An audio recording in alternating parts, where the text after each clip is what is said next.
बिस्मिल्लाहिर्रहमानिर्रहीम। अस्सलामु अलैकुम माय डियर स्टूडेंट्स।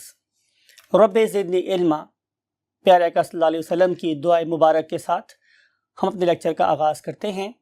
और माय डियर स्टूडेंट्स के आज हम पढ़ रहे हैं translocation and that is the topic of chapter number 14 and it is lecture number 11। Right, समझना ये है स्टूडेंट्स हम लोगों को कि ट्रांसलोकेशन का मतलब क्या है। लोकेशन क्या होती है? जगह। ट्रांसलोकेशन का मतलब है कि मैं उसे ट्रांसफर कर रहा हूं किसी चीज को एक जगह से दूसरी जगह। फॉर एग्जाम्पल कि अगर ये मेरे पास एक लीफ है तो मैं लीफ में से किसी चीज को मूव करवाऊं टूवर्ड्स द रूट, या रूट से कोई चीज मूव करवाऊं टूवर्ड्स द लीफ, तो ये जो पोजीशन की चेंजिंग है इसे मैं क्या बोलूंगा? ट्रांसलोकेशन। राइट, ट्रांसलोकेशन के प्लांट में हम पर्टिकुलरली जिसको एड्रेस करते हैं उसके बारे में हम स्टडी करेंगे किस पे? On the white board. So let's move to the white board. Yes my dear students, we have made what a flow chart for you, the concept map or the learning objectives of this very important topic. And very first thing is definition. Yes, we want to study the definition of what? Translocation. तो उसको हम लिखते हैं कि what is the definition? Movement of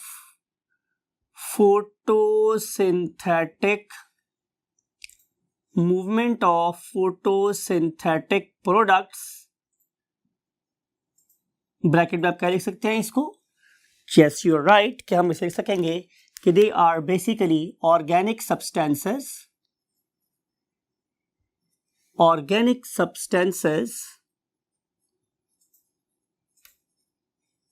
ठीक है, from the source to the sink, from the source to the sink is called translocation. अब सवाल ये है मेरे अजीज तालिब इल्मों कि मैं किस चीज को बोलता हूं सोर्स और किस को बोलता हूं सिंक। तो सिंपल, एक ऐसी जगह कि जहां पे अमाउंट ऑफ फोटोसिंथेट और फोटोसिंथेटिक प्रोडक्ट हाई है। राइट, वो वाली एरिया, वो वाली जगह, वो वाली एरिया और site in plant body where concentration of organic substances is higher, उसे हम क्या बोलते हैं? सोर्स। फॉर एग्जाम्पल, आप पढ़े लिखे बच्चे हैं, मैं हमेशा आपसे बोलता हूं, आपको इस बात का पता है कि डे टाइम पे प्लांट के लीव्स में फोटोसिंथेसिस हो रही है। राइट, तो definitely amount of photosynthate day time पे लीव्स में ज्यादा होगा।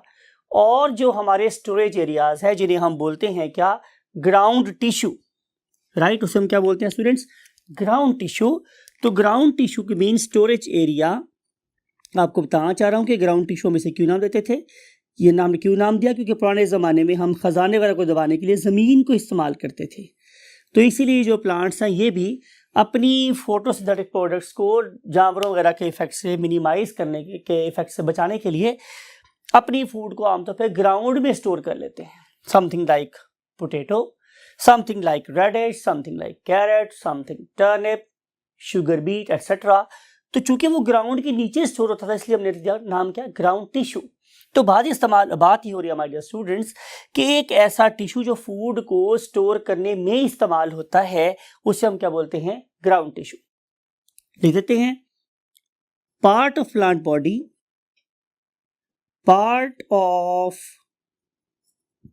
Body used to store food is called as ground tissue. तो डे टाइम पे हमारे लीफ में अमाउंट ऑफ फोटोसिंथेट ज्यादा है तो वो क्या बनेगा? सोर्स। और ग्राउंड टिश्यू क्या होगा मेरे पास, सिंक, क्योंकि मैंने उसमें फूड को स्टोर करना है। तो ये जो लीव से लेकर अंडरग्राउंड पार्ट तक का जो जर्नी है किसका, photosynthetic product mean organic substances का, उसे हम क्या बोलते हैं, translocation. So now we have understood the concept of what translocation, and we want to add one thing कि ground tissue is actually sink. Ground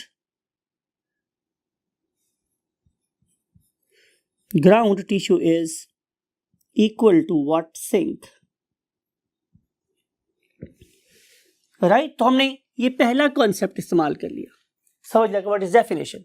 and now we want to move to the next thing कि इस particular transport के लिए, इस particular translocation के लिए हम कौन सा टिश्यू यूज करते हैं। Point number 2 is tissue used.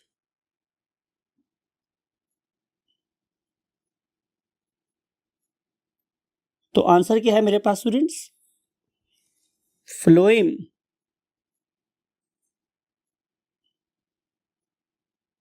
अब हम देखते हैं कि ये जो फ्लोएम है ये प्लांट बॉडी में कहां कहां एग्जिस्ट करता है।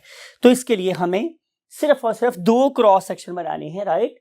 और वो 2 क्रॉस सेक्शन किसके होंगे, ज़ाहिर है एक रूट का और एक स्टेम का। तो आइए हम सबसे पहले किसको ड्रॉ करते हैं, रूट को।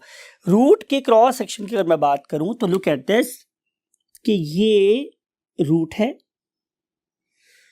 तो अगर मैं इस रूट को देखूं तो मुझे क्या पता चलेगा कि इस पर्टिकुलर रूट के बाहर क्या था, एपिडर्मिस, फिर उसके अंदर एक वाइड सी कॉर्टेक्स है और दरमियान में एक एंडोडर्मिस। और मैंने आपको याद है बताया था कि इस एंडोडर्मिस के अंदर जो मेरे पास स्टार शेप स्ट्रक्चर होती है, star shape structure, it is basically what, xylem. और इस जाइलम के जो स्टार्स हैं या बाजू हैं उनके दरमियान में ये वाला टिश्यू, दिस वन जिसको मैं अब यहाँ पे शो कर रहा हूँ, this one and this one, this one and this one. चलिए इसको फर्दर हाईलाइट करने के लिए मैं इसके अंदर डॉट्स भी लगा देता हूँ कि जो डॉटेड एरिया हम शो कर रहे हैं, this one, this is basically what, phloem. So in between the arms of the xylem, या समझ लीजिए कि जाइलम और फ्लोएम के टिश्यू आपस में ऑल्टरनेट करते हैं, phloem xylem, phloem xylem, phloem xylem, phloem xylem. तो ये जो टिश्यू है इसे हम क्या बोलते हैं, फ्लोएम। तो रूट में तो यहाँ एग्जिस्ट कर रहा होता है। देन व्हाट अबाउट स्टेम, अब इसको आप देखेंगे, राइट? तो अगर मैं इस particular cross section of stem की अगर आप लोगों से बात करूं तो आपको पता है कि हमारे इस पर्टिकुलर स्टेम में सबसे बाहर ज़रा एपिडर्मिस होगी। एपिडर्मिस के बाद एक छोटा सा ब्रीफ सा कॉर्टेक्स होता है। अगर आप लोग रूट के कॉर्टेक्स को देखें तो वो काफ़ी कॉन्स्पिक्यूअस है, बड़ा वाज़ेह है, काफ़ी बड़ा है। लेकिन जो मेरा प्लांट का क्रॉस सेक्शन होता है उसमें ये मुझे बहुत छोटा सा नज़र आता है। और इसके अंदर आप लोगों को अरेंज होते हुए नज़र आते हैं स्पेसिफिक किस्म के टिश्यूज, जिन्हें हम क्या बोलते हैं, वैस्कुलर बंडल्स।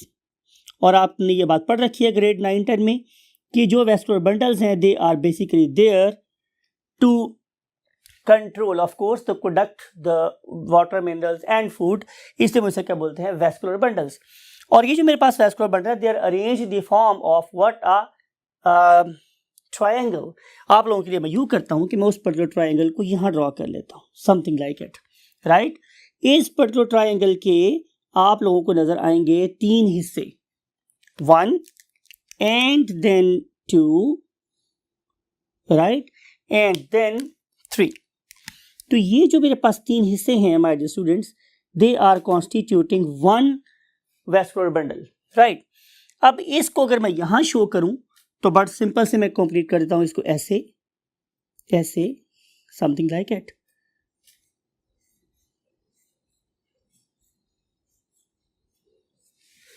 राइट? और इसके दरमियान में जो मैंने ये ब्लैक लाइंस शो की हैं they are nothing other than cambium. ये कैम्बियम है, बाहर वाली साइड पे जाहिर है फ्लोएम है और अंदर वाली साइड पे क्या है, सारा जाइलम। इसका मतलब ये होगा स्टूडेंट्स कि किसी भी स्टेम के क्रॉस सेक्शन में जो बाहर वाली साइड है वो हमेशा कौन ऑक्यूपाई करेगी, फ्लोएम। तो पी से फ्लोएम और पी से पेरिफेरल। तो जो पेरिफेरल पार्ट है किसी भी वैस्कुलर बंडल का, ये वाला पार्ट, ये बाहर वाला part, this area, outer portion, this outer red portion, it is basically nothing other than what, phloem. This is phloem, और जो अंदर वाला पार्ट है ब्लू वाला, ये ऑक्यूपाई कौन कर रहा है? जाइलम। तो लिखते हैं P for phloem and X for xylem, and in between the xylem and phloem there is a tissue that is basically going to increase the girth of the stem, and we call it as cambium. C-A-M-B-I-U-M, cambium. So phloem, cambium and xylem, phloem, cambium, xylem, phloem, cambium, xylem. और इसके centre में ये जो जगह बाकी बच जाती है, दिस वेरी एरिया, हम इसे नाम देते हैं मेडुलरी रे। और इस मेडुलरी रे के गुजरने के बाद जो एंड पे दरमियान जगह बचती है, बिल्कुल सेंटर में खाली, समथिंग लाइक इट, इसे हम लोग क्या नाम देते हैं? Pith, right? So pith, medullary rays, vascular bundles, then the very small brief cortex and then the epidermis. तो ये वो कुछ पार्ट है जो आपको नजर आएंगे। अब आपको ये वाली बात भी पता है माय डियर स्टूडेंट्स कि हर साल प्लांट्स में क्या होगा? हर साल प्लांट्स में नया वेस्कुलर बंडल बनता है। जितनी मर्जी वेस्कुलर बंडल बन जाए, उन सब में ये चीज कॉमन नजर आएगी कि फ्लोएम हमेशा बाहर की तरफ होगा, दरमियान में कैम्बियम होगा और सबसे वाली साइड पे जाइलम होगा, राइट? तो ये है हमारे पास next thing that we call as tissue used, and then the location, right? और यू नो कि मैंने इस पर्पस के लिए आप लोगों के पास क्रॉस सेक्शन ऑफ रूट पे ड्रॉ किया, CS ऑफ रूट, और दूसरे वाले केस पे मैंने ड्रॉ किया क्रॉस सेक्शन ऑफ स्टेम। तो ये दोनों की दोनों चीजें इनफैक्ट मैंने ड्रॉ की हैं ताकि you may be able to identify the location of these very marvellous tissues, means xylem and phloem. Now we want to discuss the next thing, and that is the components of the phloem tissue. So let's move to the next column. Components of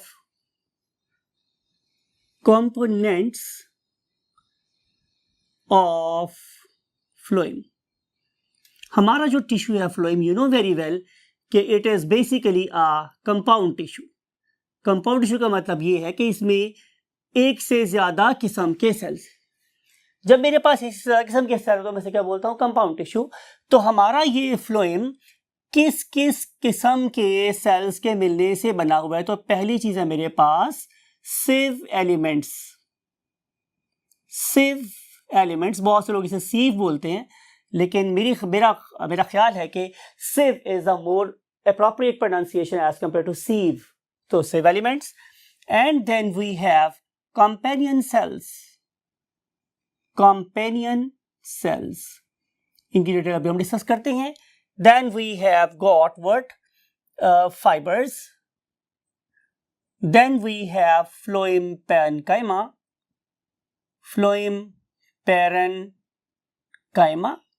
Right? And then we have got sclerites. And finally, we have got latex cells.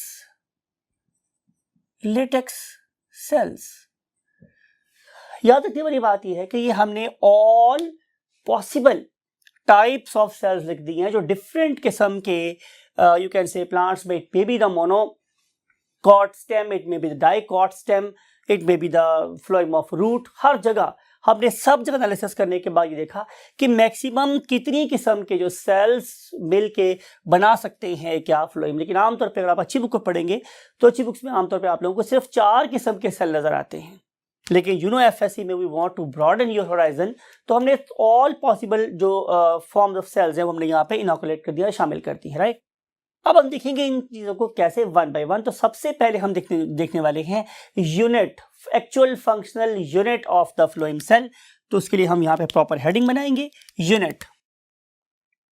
अगर मैं unit की बात करूं तो actual functional unit जो है that is called as sieve element.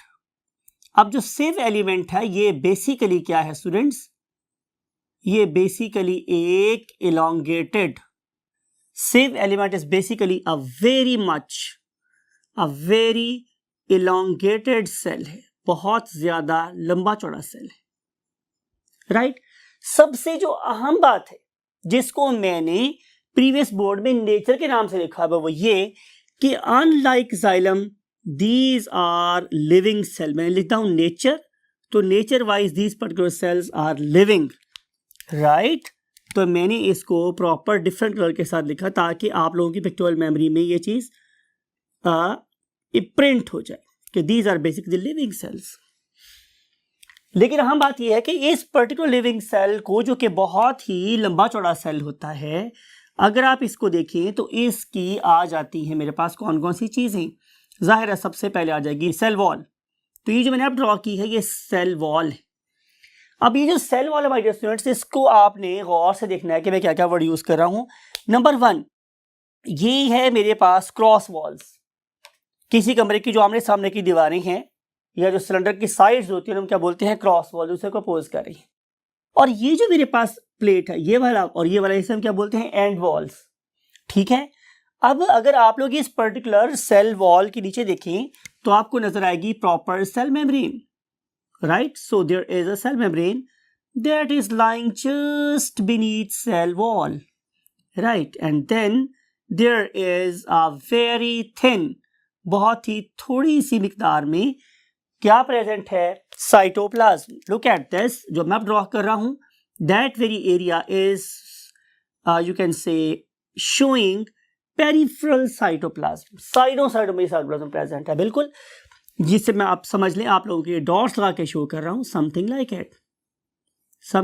It, ये वाला area, it is called a cytoplasm. और इसके सेंटर में जो बिल्कुल क्लियर जोन है, it is basically actively involved in transport of the photosynthates और एसिमिलेट्स, वो इसके थ्रू ट्रांसपोर्ट हो रहे।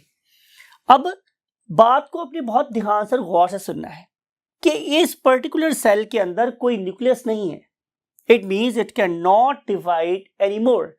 It's formation is similar to the formation of RBCs. आपको पता है, आपने पढ़ा होगा ग्रेड 9 में, कि जब हम आरबीसी को मैच्योर करते हैं तो उसमें से न्यूक्लियस को निकाल देते हैं, यानी कि process of enucleation, process nucleus को निकाल के फेंक देने का process during the course of maturation of sieve cell और सिव एलिमेंट और सिव ट्यूब भी हो रहा होता है। तो यहाँ पे आपको न्यूक्लियस नजर नहीं आएगा, लेकिन आप लोगों को यहाँ पे SER, स्मूथ एंडोप्लाज्मिक रेटिकुलम जरूर नजर आएगा, राइट। SER। आप लोगों को यहाँ पे बहुत ही थोड़ी सी अमाउंट में माइटोकॉन्ड्रिया नजर आएंगे, राइट, लेकिन इनके अंदर किसी किस्म का राइबोसोम वगैरह प्रेजेंट नहीं होता, राइट। आपने इसे लिविंग कंसीडर किया, राइट। अब अगली बात क्या है कि अगर आप लोग इनकी एंड वॉल को देखें तो एंड वॉल्स किसकी, किसी भी सिव ट्यूब की कैसी हैं, पोरस, समथिंग लाइक इट। ये देखिए ये पोरस बन गई है, हमने इसके दरम्यान में एक सुराख कर दी। अब ये जो मैंने सुराख कर दिए तो ये वाली वॉल बन गई sieve. This is the real you can say marked feature और diagnostic feature of what the sieve cell, कि this particular plate has got the pores. आप देख रहे हैं कि इसके अंदर आपको पोर्स नजर आ रहे हैं। तो एक ऐसा एरिया कि जिसमें आप लोगों के पास पोर्स प्रेजेंट हो उसे हम बोलते हैं what, sieve area, sieve area. And this particular sieve area basically कैसे बनेगा कि जब इस पर्टिकुलर सिव एलिमेंट का और नीचे वाली सिव एलिमेंट के आपस में होल्स आमने सामने आ जाए, राइट, समथिंग लाइक इट। आपने जरा गौर से देखना है कि मैंने क्या ड्रॉ किया आप लोगों के लिए, कि look at this area, look at this, कि ये वाला होल इस पर्टिकुलर सिव एरिया का और इस एरिया का आपस में क्या हो गए, आमने सामने हो गए। तो कोई भी चीज जो यहां से चली है वो इस एरिया में से गुजर के आ सकती है। लेकिन अगर आप लोग इस एरिया को देखें, अब आपने रेड लाइन को देखना है कि अगर कोई चीज यहां से चली तो वो आके यहां रुक जाएगी, बिकॉज के ये वाला होल तो ब्लॉक है। तो मेरे पास एक्टिव सिव एरिया कौन सा होगा, जब दोनों परफोरेटेड एरियाज के होल्स दूसरे के आमने सामने आ जाएंगे। It is something like the you can से cap of what, talcum powder. तो उसमें भी जब आपको देखा वो डिस्क घुमाते हैं तो सुराख आमने सामने आ जाते हैं, पाउडर निकलना शुरू हो जाता है। जब आप उसे घुमा देते हैं तो वो सुराख फिर क्या हो गए, आमने सामने से खत्म हो गए, अब पाउडर उसमें से बहना बंद कर देता है, समथिंग लाइक इट। वही वाले एरियाज इफेक्टिवली यूज होंगे दोनों सिव एरियाज के, जो दूसरे के आमने सामने आके क्या बना रहे हैं, प्रॉपर एक पोरस स्ट्रक्चर बना रहे हैं। सो ये है मेरे पास histology of this particular area, right? And these particular areas are basically offering what? The safe area, पोनी की तरह का एरिया, राइट? और अब हम चलते हैं इसके हमसाये के पास। तो आपको नजर आएगा स्टूडेंट्स कि इन पर्टिकुलर सेव एलिमेंट्स के साथ साथ अल्लाह ताला ने प्रॉपर लिविंग सेल्स रखे हुए हैं, राइट? लुक एट दिस, इसके बिल्कुल हमसायगी में एक अदद जिंदा दिल सा लिविंग सा क्या प्रेजेंट है? Generous kind enough cell present है, and that very generous kind enough cell is called as companion cell. generous क्या होता है स्टूडेंट? सखी, companion cell, और companion का मतलब आपको वैसे ही पता है, साथी होता है। तो साथी होता ही हुआ जो हर अच्छे बुरे वक्त में किसी के काम आए, राइट? अब अगर आप इस पर्टिकुलर सेल को देखें तो इसमें आप लोगों को हर एक फीचर नजर आएगा जो आम सेल में आपको नजर आ रहा होता है। मीन कि आप लोगों को यहाँ सेल वॉल भी नजर आएगी, सेल मेम्ब्रेन भी नजर आएगी, साइटोप्लाज्म भी नजर आएगा, प्रॉपर वेल डिफाइंड वैक्यूल भी नजर आएगा और उसके बाहर टोनोप्लास्ट भी नजर आएगी।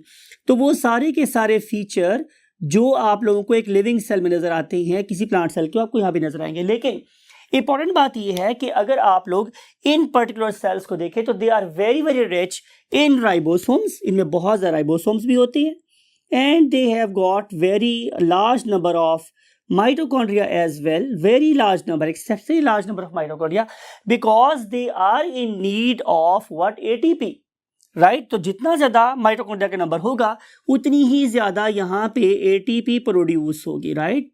और ये ATP डिफरेंट किस्म के एक्टिव ट्रांसपोर्ट और बॉडी फंक्शन में इस्तेमाल होगी।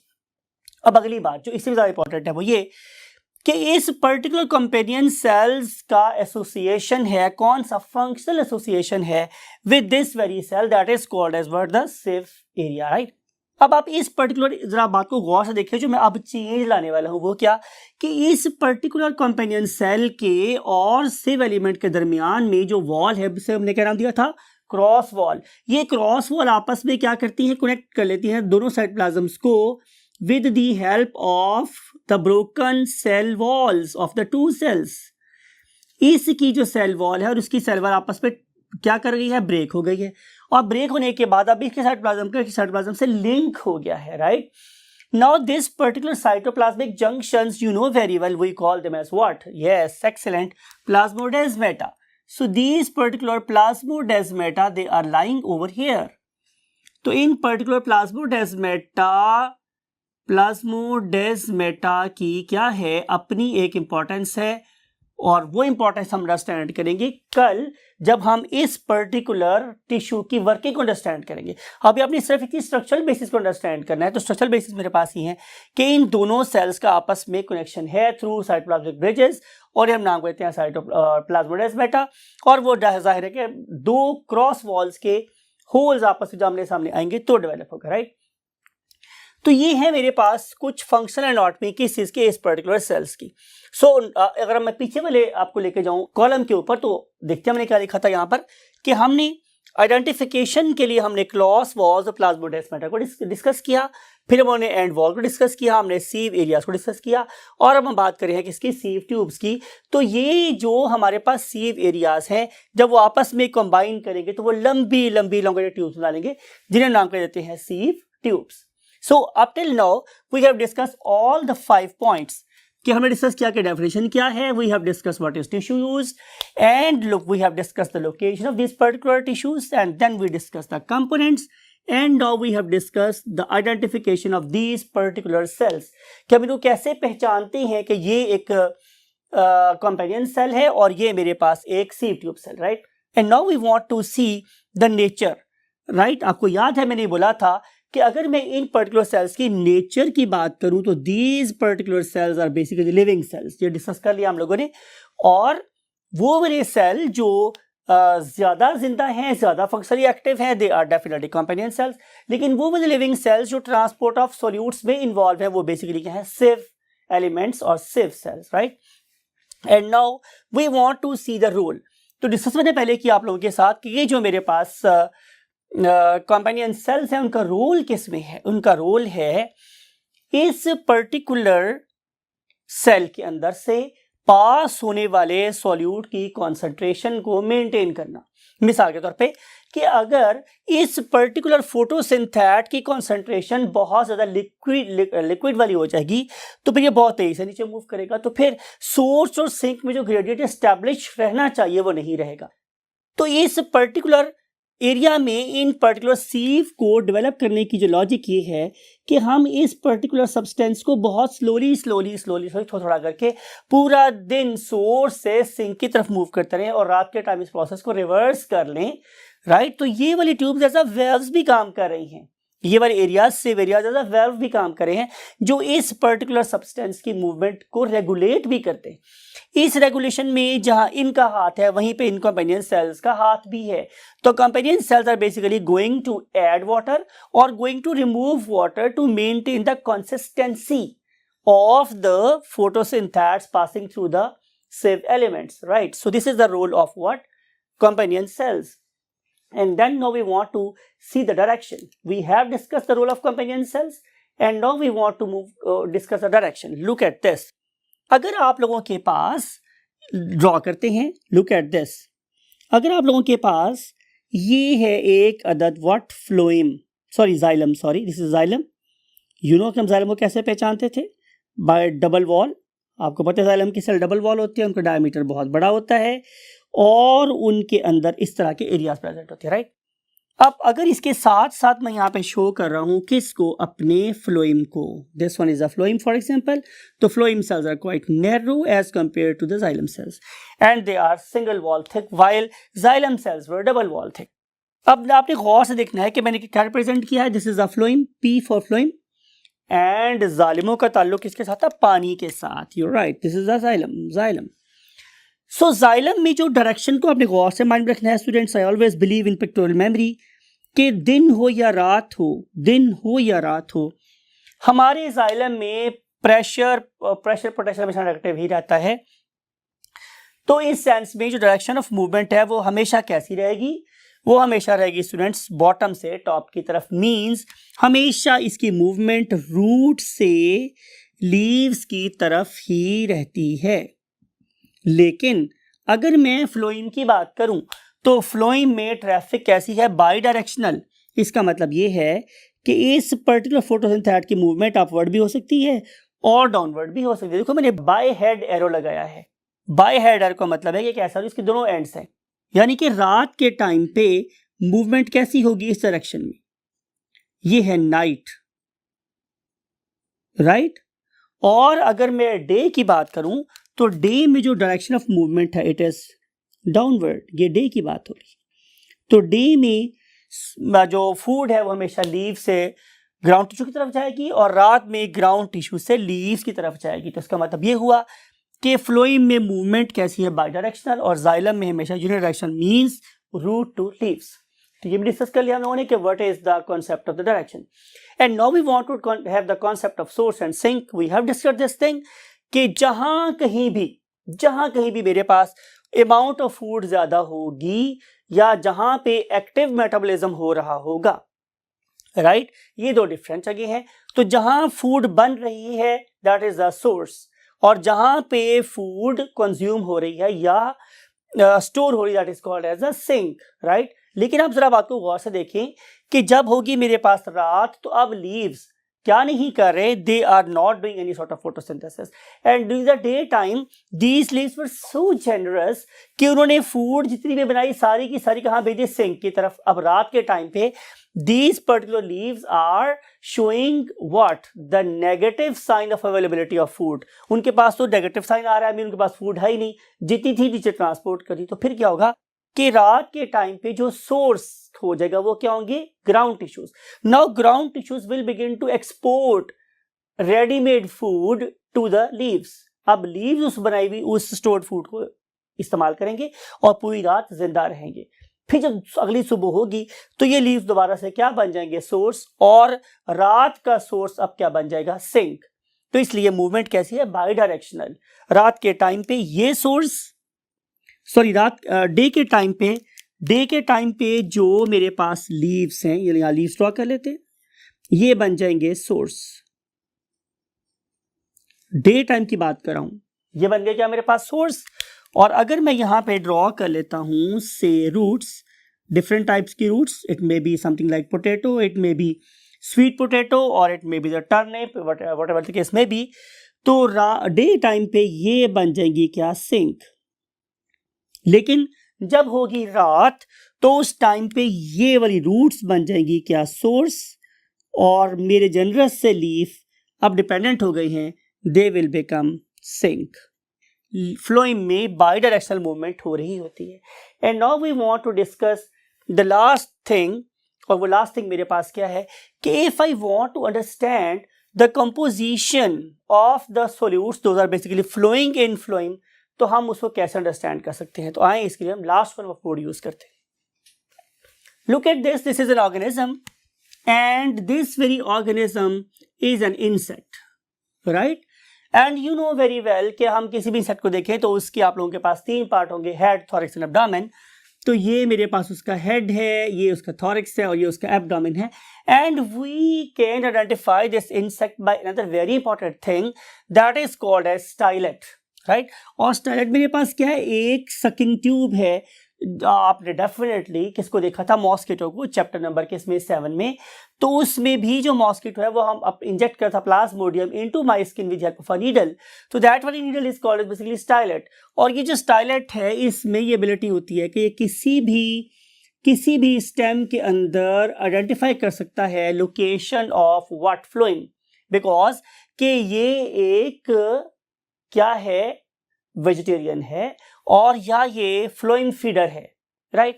ये फ्लोइम फीडर क्या करता है, समझ लें कि ये भी किसी मौलवी साहब की तरह से बहुत ज़्यादा मीठी चीज़ों को पसंद करता है। तो इसकी जो चोंच है, स्टाइलेट है, it is sensitive to phloem, तो इसे जाके फ्लोइम भी अपने को अटैच कर लेता है, राइट? अब हम साइंस के लोग हर चीज़ को एक्सप्लॉइट कर सकते हैं। हमने ये किया कि हमने इस पर्टिकुलर स्टेम की बेस पर, समझ लीजिए ये दरख्त था, तो इसकी बेस के ऊपर हम लोगों ने यहाँ पे क्या जला दी, फायर, राइट? और इस फायर के साथ हम लोगों ने क्या स्प्रे कर दिया से एक एनेस्थेटिक सब्सटेंस, राइट? एनेस्थीसिया क्या होता है स्टूडेंट्स? एनेस्थीसिया का मतलब ये होता है बेहोश करने वाली दवा। एनेस्थेटिक सब्सटेंस जो एनेस्थीसिया में इस्तेमाल होता है, ये बेहोश करने के इस्तेमाल काम आता है। तो ये दो चीजें मीन स्मोक और एनेस्थेटिक सब्सटेंस, ये इस पर्टिकुलर फ्लोइम फीडर, जिसे हम नाम कह देते हैं aphid, that is an insect, इसको बेहोश कर देगा। इट इज बेसिकली इंसेक्ट बेहोश कर देगा। और फिर हम लोग क्या करेंगे कि इन बेहोश हुए कीड़ों के को यहां से कट कर देंगे, राइट? अब देखें कि इस पर्टिकुलर, चले यहां शो करते हैं हम लोग कि अब इसका ताल्लुक किसके साथ हो गया, फ्लोइम के साथ। अब फ्लोइम का internal pressure that is always positive, तो उस प्रेशर की वजह से इस पर्टिकुलर ट्यूब से फ्लोइम के ड्रॉप्स निकलना शुरू हो जाएंगे, राइट? इन्हें हम क्या बोलते हैं, फ्लोइम ड्रॉप्स और हनी। इन्हें हम लोग फ्लोइम के ड्रॉप्स बोलते हैं या हम लोग इसे हनी बोलते हैं। हम इसे कलेक्ट कर लेंगे और कलेक्ट करने के बाद हम उसको ले जाएंगे लैब में, और लैब में ले जाने के बाद we will understand its normal composition, right? तो अगर मैं आप लोगों से इसकी कंपोजिशन के लिए एक टेबल बना दूं तो it is not very difficult. So we want to write over the last thing, that is the composition of phloem sap. आपको याद है मैंने क्या बोला, सैप हर वो चीज़ जो सेल के अंदर दाखिल हो गई है, प्लांट बॉडी का हिस्सा बन गई है, that is called the SAP.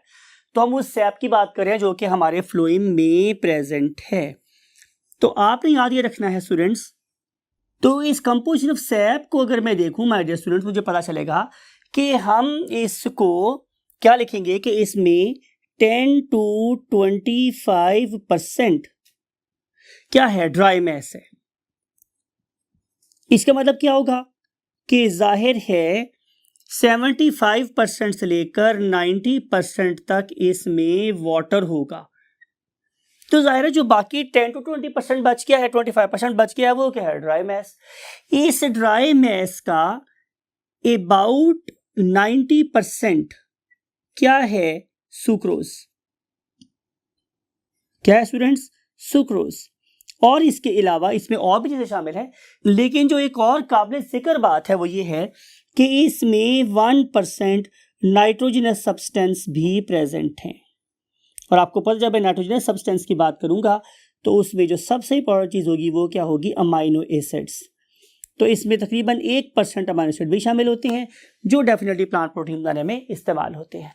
इसमें ज़ाहिर है और भी बहुत सी बातें आप लोगों से की जा सकती है, लेकिन मुझे हुक्म अज़ा ला इलाहा इल्लल्लाह, हमें यही ज़्यादा फोकस करना है कि आप लोगों की स्कोर करने की एबिलिटी बढ़े, आप ज़्यादा स्कोर करें। और हाँ, इसीलिए हम अपने आप को आप लोगों की बुक के पैरामीटर के अंदर कन्फाइन रखते हैं। This is all for today's lecture. और इस दुआ के साथ क्या ताला आप लोगों को मैक्सिमम मार्क्स ज़िंदगी में ऑब्टेन करने की सारी ताकत अता फरमाए, और आप खुद भी खुश रहें, अपने पेरेंट्स को भी खुश रखें, और जब कभी किसी मकाम पर हो हमारे लिए भी दुआ करें। I want